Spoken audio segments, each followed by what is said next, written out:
কাসির ইবনে কায়েস বলেন, আমি রাসূলুল্লাহর জলিলুল কদর সাহাবী আবু দারদার সঙ্গে মসজিদে দামেস্কে বসা ছিলাম। এমস্ত অবস্থায় ফাজা ও রজনুন, এক ব্যক্তি আসলো। ফাকালা আবু দারদা, সে এসে বলল, ইয়া আবু দারদা, ইন্নী জিতুকা মিন মাদিনাতির রাসূলিল্লাহ সাল্লাল্লাহু আলাইহি ওয়াসাল্লাম, আমি নবীর শহর মদিনাতুর রাসূল থেকে আপনার কাছে আগমন করেছি। কার থেকে? মদিনা থেকে আমি আগমন করেছি। আর মদিনা থেকে দামেস্কের দূরত্ব ছিল প্রায় 1300 মাইল। কত মাইল? প্রায় 1300 মাইল অতিক্রম করে আবু দারদার দরবারে এসে বলতেছেন, হে আবু দারদা, আমি রাসূলুল্লাহর শহর থেকে এসেছি মদিনাতুর রাসূল। বালাগানি আন্নাকা তুহাদ্দিসু আর রাসূলিল্লাহি সাল্লাল্লাহু আলাইহি ওয়াসাল্লাম, আমি শুনেছি আপনার কাছে একটা হাদিস এসেছে। মাজিতুলি হাজাতিন, আমি সেই হাদিসটার জন্য আগমন করেছি। আপনি আমাকে হাদিস সম্পর্কে একটু অবহিত করুন। আবু দারদা বলে, ক্বালা ইন্নী সামি'তু রাসূলুল্লাহ সাল্লাল্লাহু আলাইহি ওয়াসাল্লাম, আমি রাসূলুল্লাহ সাল্লাল্লাহু আলাইহি ওয়াসাল্লাম থেকে শুনেছি, মান সালাকা তরিকান ইয়াতলুবু ফীহি ইলমান সাহালাল্লাহু বিহি তরিকাম মিন তুরুকিল জান্নাহ। নবীজি বলেন, যে ব্যক্তি ইলম শিক্ষা করার জন্য বাড়ির থেকে কোন আল্লাহর রাস্তায় বের হয়ে যায়, আল্লাহ তাআলা তার জন্য একটি জান্নাতের রাস্তা সহজ করে দেয়। সুবহানাল্লাহ। তাহলে ইলম শিক্ষা করাটা কি? বলেন, কথা বলেন না কেন? ইলম শিক্ষা করা কি? কতটুকু ফরজ এটাও আমি বলেছি, আর কতটুকু শিক্ষা করা ফরজে কিফায়া এটাও আপনাদেরকে বলেছি।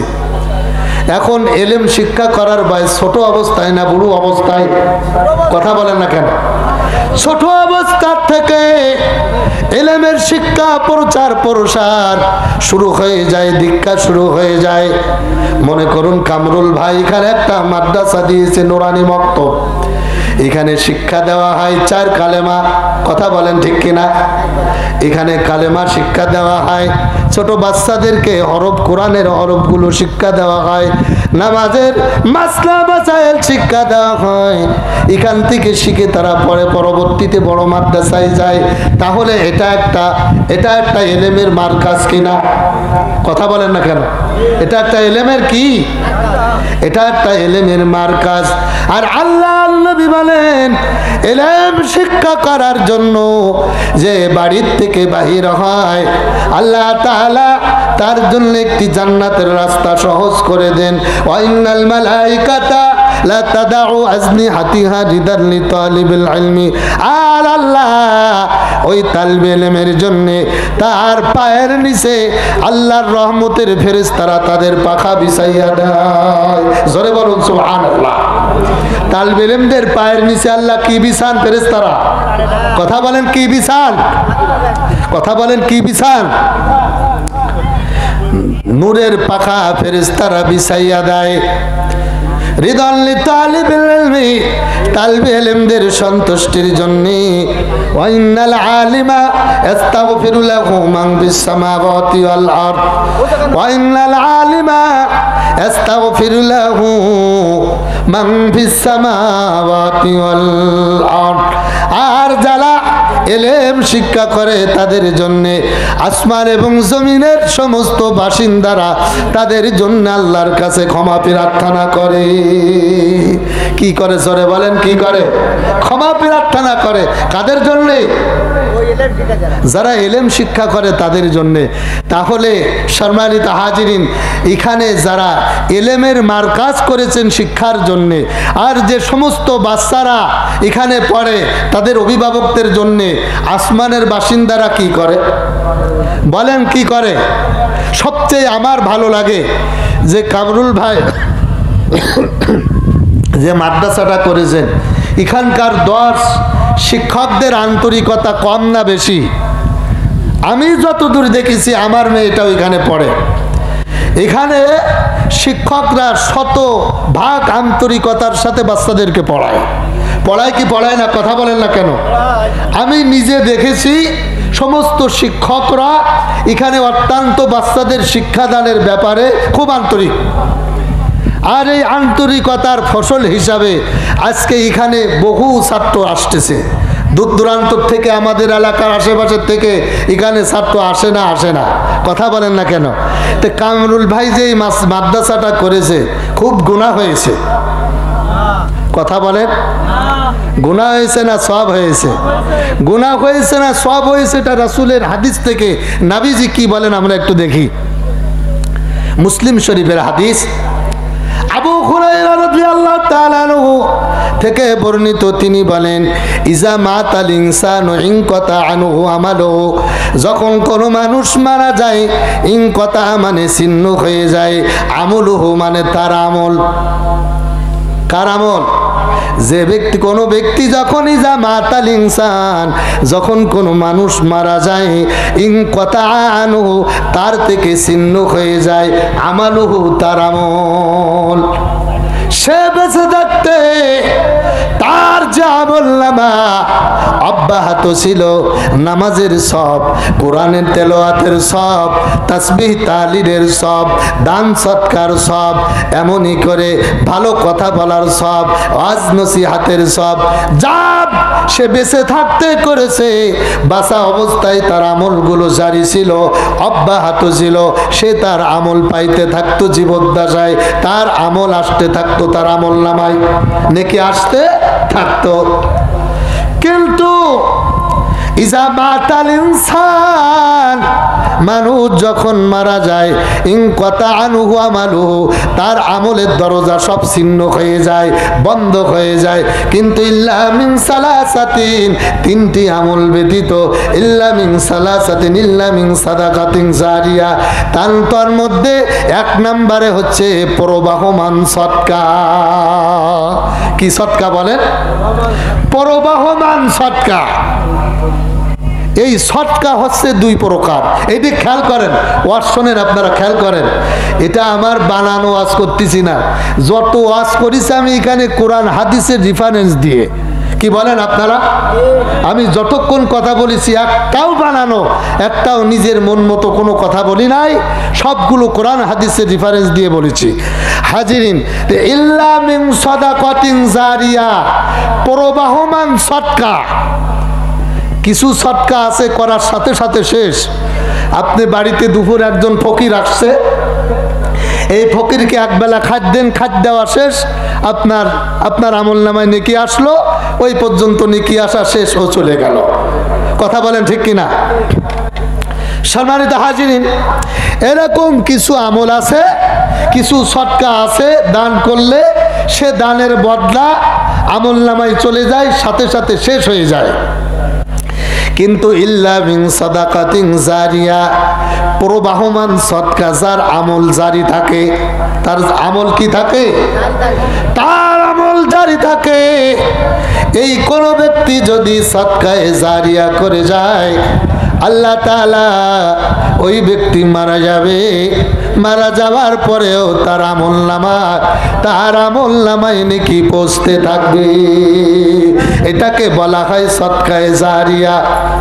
সদকায়ে জারিয়া, আপনি বেঁচে থাকতে আপনি একটা রাস্তায় একটা পুল নির্মাণ করে দিলেন, পুল, ওই পুল যতদিন থাকবে, লোকজন যতদিন যাতায়াত করবে, ততদিন আপনি কাফন পরেছেন, আপনার আমলনামা সব বন্ধ হয়ে গেছে, সব দিক থেকে বন্ধ। কিন্তু বেঁচে থাকতে আপনি যে সদকা করে পুল বানাই দিয়েছেন বা টিউবওয়েল পুঁতে দিয়েছেন, এই পানি যতদিন মানুষ খাইতে থাকবে, আপনার আমলনামায়ের সব পৌঁছাইতে থাকবে। এটা হচ্ছে সদকায়ে জারিয়া। এরকম তদ্রূপ ভাবে আপনি বেঁচে থাকতে একটা মাদ্রাসা বানালেন বা একটা মসজিদ বানালেন। কি বানালেন?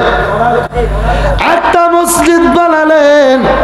মসজিদ বানানোর কারণে আপনি দুনিয়াতে নাই, আপনি কাফন মুড়ি দিয়ে কবরে চলে গেছেন, আপনিও চলে গেছেন, আপনার বাবাও চলে গেছে, আপনার দাদাও চলে গেছে, আমিও চলে যাবে, এতে কোনো সন্দেহ আছে নাকি? জোরে বলেন, সন্দেহ আছে? কোনো সন্দেহ নাই আপনিও চলে যাবেন, আমিও চলে যাব, কিন্তু আল্লাহর কি রহমত, আল্লাহর কি দয়া, মায়ুরিদিল্লাহু বিহি খায়রান ইউফাক্কিহু ফিদ্দিন। আল্লাহর নবী বলেন আল্লাহ তাআলা যার কল্যাণ চান তাকে দ্বীনের সহি বুঝ দান করেন। কি বুঝ দান করেন? সহি বুঝ দান করার কারণে আমি একটা মাদ্রাসা নির্মাণ করলাম যেখানে গরিবীরা পড়ে, এতিমীরা পড়ে। আমি একটা মসজিদ নির্মাণ করে দিলাম যে মসজিদের মানুষেরা নামাজ পড়বে, সিজদা দিয়ে দিয়ে আল্লাহর সামনে শির নত করে চোখের পানি ছেড়ে ছেড়ে কাঁদবে গো। যতদিন থাকবে মাদ্রাসা, যতদিন এই মাদ্রাসা থাকবে, যতদিন তালবে ইলমেরা পড়বে, আপনি সাদকায়ে জারিয়া প্রবাহমান সাদকা করে গেলেন, আপনার কবরের সব পৌঁছাইতে থাকবে। সুবহানাল্লাহ। এই কারণে আল্লাহর নবীজি মুসলিম শরীফের এক দীর্ঘ হাদিসে বলেছেন, যে ব্যক্তি দুনিয়াতে উত্তম কোন রীতিনীতির চালু করে গেল, উত্তম কোন রীতিনীতি প্রথা চালু করে গেল, যা দেখে পরবর্তী মানুষ ওই আমল করবে, আল্লাহ তাআলা তার আমল নামায় সব পৌঁছাইতে থাকবে। জারির থেকে মুসলিম শরীফের দীর্ঘ হাদিস আছে, আল্লাহর নবীজি একদিন বসা ছিলেন, আল্লাহর রাসূলের কাছে জারির বলেন, দুপুরের সময় রাসূলের কাছে আমি বসা ছিলাম। আন জারির রাদিয়াল্লাহু আন ক্বালা কুন্না ফি সাদ্দিন নাহারি ইনদা রাসূলিল্লাহি সাল্লাল্লাহু আলাইহি ওয়াসাল্লাম, নবীজির কাছে আমি বসা ছিলাম, এমত অবস্থায় ফাজাহু কওমুন উরাতুন মুজতামিন নিমারি আবিল হাবাই, একদল লোক আসলো যাদের দ্বারা ছিল অর্ধ উলাঙ্গ, তাদের চেহারায় ছিল অনাহারের চিহ্ন। নবীজির কাছে আসলেন, রসুলের কাছে আসার পরে রসুল্লাহ সাল্লাল্লাহু আলাইহি ওয়াসাল্লাম তাদের চেহারা দেখে নবীজির চেহারাটা মলিন হয়ে গেল।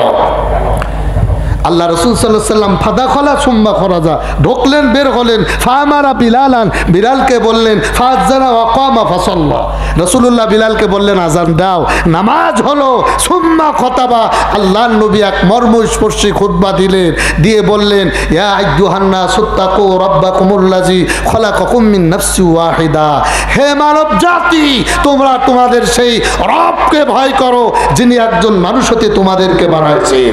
তোমাদের গায়ে যে রক্ত আছে, একজন মানুষের গায়ে যে রক্ত, সকল মানুষের গায়ে ওই একই রক্ত। একজন মানুষের শরীরে আঘাত করলে তার যেমন কষ্ট হয়, আর একজন মানুষের শরীরে আঘাত করলে তেমন কষ্ট হয়। একজন মানুষ না খাইলে তার যেমন ক্ষুধা যন্ত্রণায় কষ্ট পাই, আর একজন মানুষও ওই রকম কষ্ট পাই।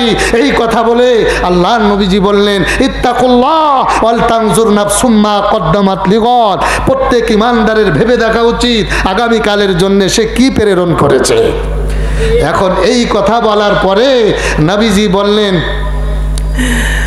প্রত্যেক ব্যক্তির উচিত তার সম্পদ থেকে দান করা। কে বলতেছেন? নবীজি বলতেছেন প্রত্যেক ব্যক্তির উচিত মিন সাইন আও বিররিন আও তামারাতিন হাত্তা ক্বালা ওয়ালাউ বিশিক্কিন তামারাতিন।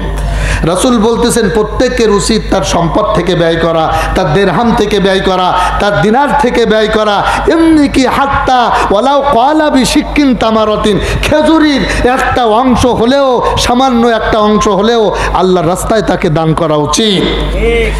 এই কথা বলার পরে ওই রাসূলের ওই জলিলুল কদর সাহাবী জারির বলতেছেন, আমি দেখলাম যে আনসারদের ভিতরের থেকে একটা লোক বাহির হইল, খেজুরির থলে তার হাতে, থলেটা এত ওজন বহন করে আনার মতো ক্ষমতা তার আর হচ্ছে না।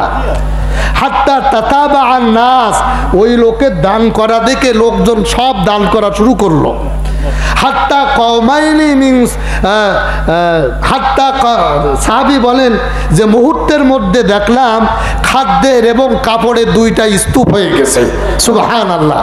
এই অবস্থা দেখে আল্লাহর নবীজি এত খুশি হলেন, তার চেহারা যেন স্বর্ণমণ্ডিত। সুবহানাল্লাহ। আল্লাহ রাসূল সাল্লাল্লাহু আলাইহি ওয়াসাল্লাম এরপরে বলতেছেন, মান সান্না ফিল ইসলামি, এদিক খেয়াল করুন, এই হাদিস থেকে বেদাতে সাইকিনার হাসানা জারি হয়েছে। উলামায়ে কিরাম এই হাদিস থেকে বেদাতে হাসানার সাইকিনা এই দুইটা বিষয় এই হাদিস থেকে তারা উদ্ধার উদ্ভূত করেছে যে মান সান্না ফিল ইসলামি সুন্নাতান হাসানাতান ফালাহু আজরুহা ওয়া আজরু মান আমিলা বিহা। রাসূল বলেন, যে ব্যক্তি ইসলামে কোনো সুন্নাত, কোনো নতুন কোনো প্রথা চালু করলো, যেটা আমার সময় নাই, কিন্তু একটা ভালো কাজ, নতুন একটা কাজ ইসলামের ভিতরে জারি করলো, ওর পরবর্তীতে যত মানুষ এই কাজ করবে এর সব তার আমল নামায় পৌঁছাতে থাকবে। সুবহানাল্লাহ বলে, সুবহানাল্লাহ। এটাকেই বলা হয় সাদাকায়ে জারিয়া, প্রবাহমান সদকা। কি জোরে বলেন, কি প্রবাহমান আমল। এই জন্য এই কামরুল ভাই যে মাদ্রাসাটা দিয়েছেন, এখানে আসলে খরচ হয় কি হয় না? এখানে যদিও তিনি এক মানে মুষ্টিমেয় কিছু লোক, কামরুল ভাই সহ এলাকার দু একজন গণ্যমান্য ব্যক্তি নিয়ে উনি এই মাদ্রাসাটা পরিচালনা করেন, কিন্তু এই মাদ্রাসা পরিচালনা করতে যেয়ে, এই মাদ্রাসার প্রসার করতে যে এই পর্যন্ত আনাটা কি সহজ না কঠিন? কথা বলেন না কেন সবাই? কে কে আপনারা মনে করতেছেন আমি জানি না, সে যে এই পর্যন্ত ইল্লা মাশাআল্লাহ সেই পর্যন্ত যে আসছে ঘাট প্রতিঘাতে, এটা অনেক অর্জন। সুবহানাল্লাহ। হতে পারে এখান থেকে একটা ছাত্র নুরানি পড়ে সে অন্য জায়গায় যে আলেম হয়ে আপনাদের খেদমত করবে একদিন এই মসজিদে মাদ্রাসায় এসে। কথা বলেন, এরকম হতে পারে কি পারে না? এই জন্য তার সহযোগিতা করা আপনাদের আমাদের সকলের নৈতিক দায়িত্ব কিনা? এই যে কোরআনিয়া নুরানি মাদ্রাসা, কোরআনের 1 নাম্বার হক হচ্ছে কোরআনের উপরে ঈমান আনা, 2 নাম্বার কোরআনের হক হচ্ছে কোরআন বিশুদ্ধভাবে পড়া, 3 নাম্বার কোরআনের হক হচ্ছে কোরআনের উপরে আমল করা, 4 নাম্বার কোরআনের হক হচ্ছে কোরআন প্রতিষ্ঠা করা, 5 নাম্বার কোরআনের হক হচ্ছে কোরআনের জন্য অর্থ ব্যয় করা।